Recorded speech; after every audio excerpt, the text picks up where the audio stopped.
Hi, in this video we're going to show you how to check what version of PowerShell you're running in Windows, and then also show you how to update it if needed. Alright, so if we were to type in PowerShell from the search box here, you can see we have the option here to click on it, run as administrator, and if we were to continue typing here and do preview, you can see we have PowerShell Preview. So you can see here it's a pre-release version of PowerShell that allows you to test new features and provide feedback. But we're just going to worry about the regular version for now. So if we type that in, open it up, make it a little smaller here. All right, so you can see you might get this message here that says install the latest PowerShell for new features and improvements. So this is telling us that we're not running the latest and greatest. All right, so I have some notes here, so I don't have to type this all out. So to check your current version of PowerShell, we can run this command from within PowerShell. And I'll put all this in the description too, so you'll have your own copy, so you can just copy and paste it. Okay, so you can see we're on PowerShell version 5, and the latest version is 7. Whatever. So depending on when you're watching it, that might change. All right, so to see if you have the current version of PowerShell installed, you can see if you have this directory here under Program Files.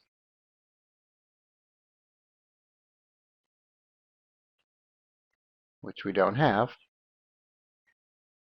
And even if we go to Program Files itself,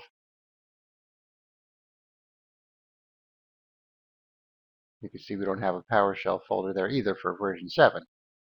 And then this is the directory for PowerShell Preview if you have that installed. All right, so let's say you wanted to update PowerShell. There are a few ways to do it. You could go to the Microsoft Store, which I have open here.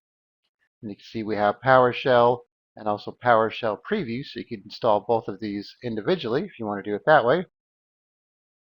And then you could also use the Winget command to install it. This is probably the easiest way to do so. And then finally we have GitHub. So if we copy this link here,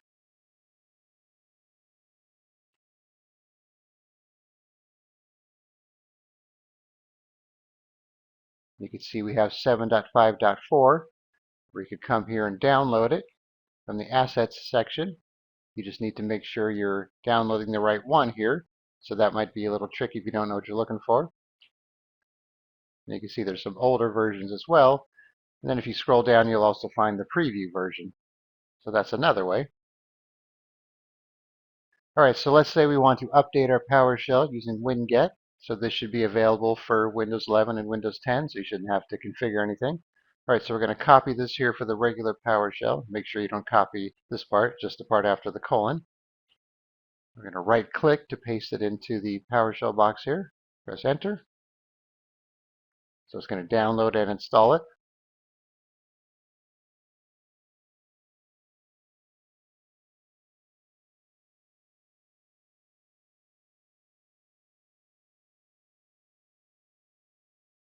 Okay, we have to say yes to the UAC prompts. You'll need to be an administrator to do this.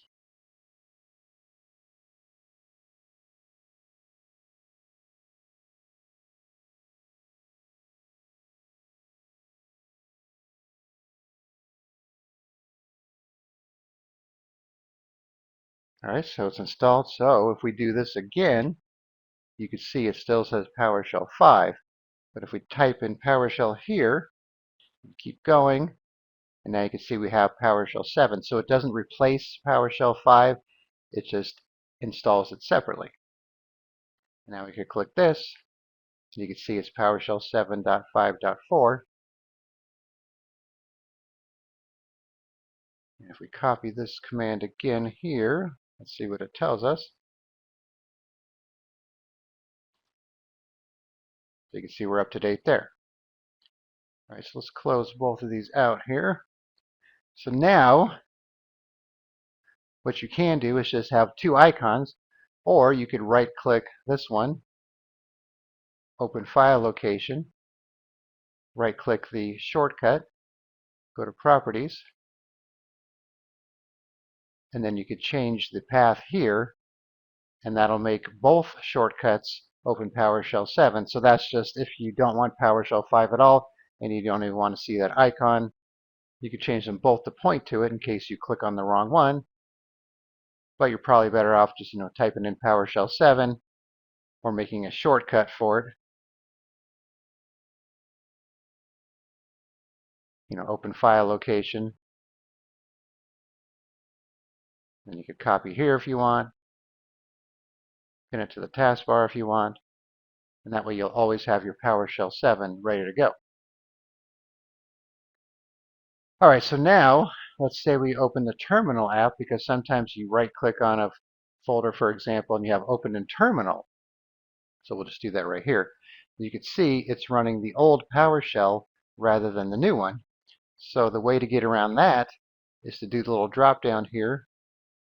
You could actually open PowerShell 7 here in a new tab if you want. But if you want to make it the default, go down to the settings here from the drop down.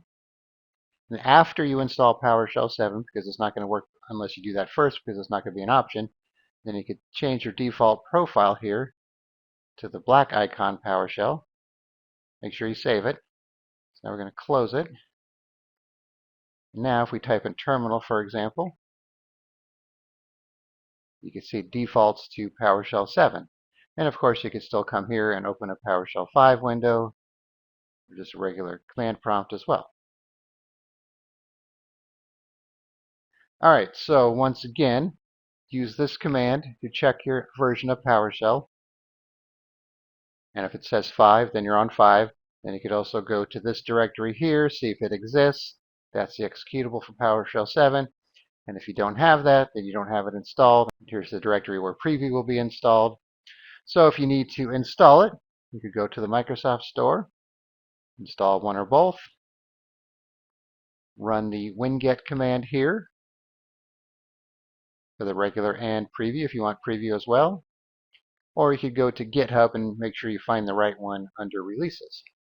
And then, like I said, next time you do a search for PowerShell, you either type in PowerShell 7, or once you type it in the first time, it should probably stick in your history here under Recent. Then you could just click it from here. Or, like I said as well, you could open the file location, make a shortcut on your desktop. You can even right-click it, pin to start if you want. And that way you'll have it on your start menu here as well. So if it'll apply, put it at the end. You could always come here, right-click, move to the front, and now it's there too. So many ways to get the icon for PowerShell 7 once you install it. All right, so like I said, I'll put this all in the description, and then you could upgrade to the latest and greatest PowerShell. All right, thanks for watching, and be sure to subscribe.